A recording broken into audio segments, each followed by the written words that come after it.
Ang tawag na lulutuin natin ay singkamas patty. Okay? Ngayon magsimula na tayo guys. Okay, gagadgarin lang natin yung singkamas. Okay?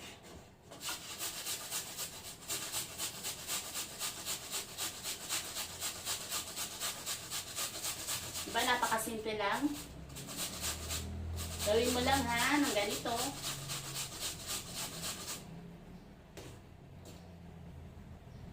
Yan.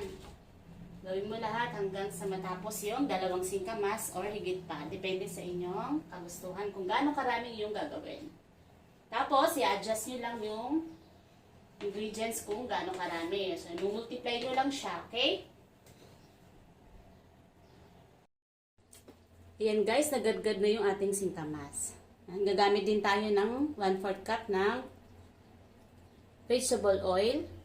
Tapos, 1 cup ng all-purpose flour, spring onions, red onion. Ayan.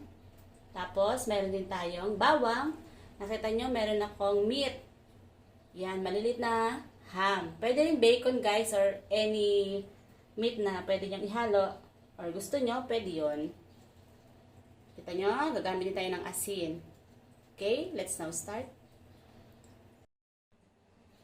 Siyempre, hahaluan natin yan ng itlog. Okay, ang gagamitin natin ay medium or large egg pwede.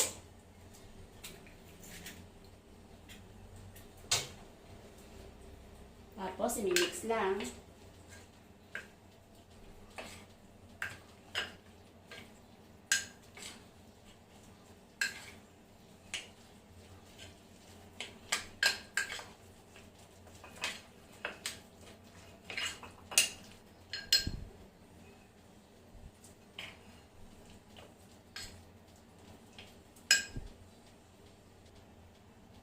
Okay guys, papainit tayo ng kawali, tapos lagyan natin ng oil.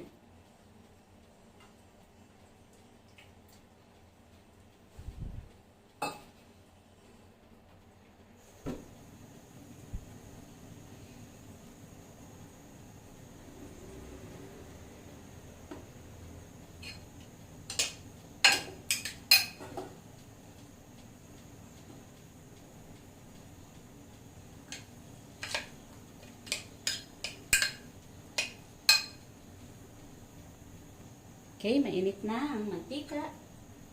Ayan, lalagyan na natin siya ngayon ng at least 2 pieces or 3 pieces. Ayan, napakadali lang. So, nasa medium heat lang dapat guys, yung ating apoy. Para hindi siya agad masusunog. At pantay siyang maluluto ha. Ayan.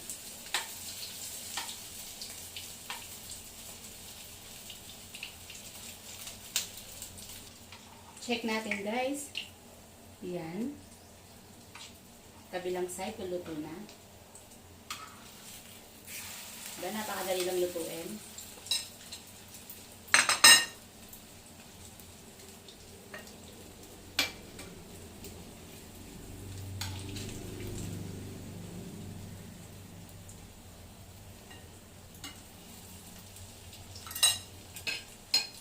Guys, kung may request kayo na suggestions, comment lang kayo dyan sa comment box. Try natin gawin, okay? Huwag niyong kalimutan guys mag-subscribe ha. Maraming salamat. Sana'y na-enjoy kayo sa panonood. At masundan itong aking recipe. Very simple pero napakasarap niyan.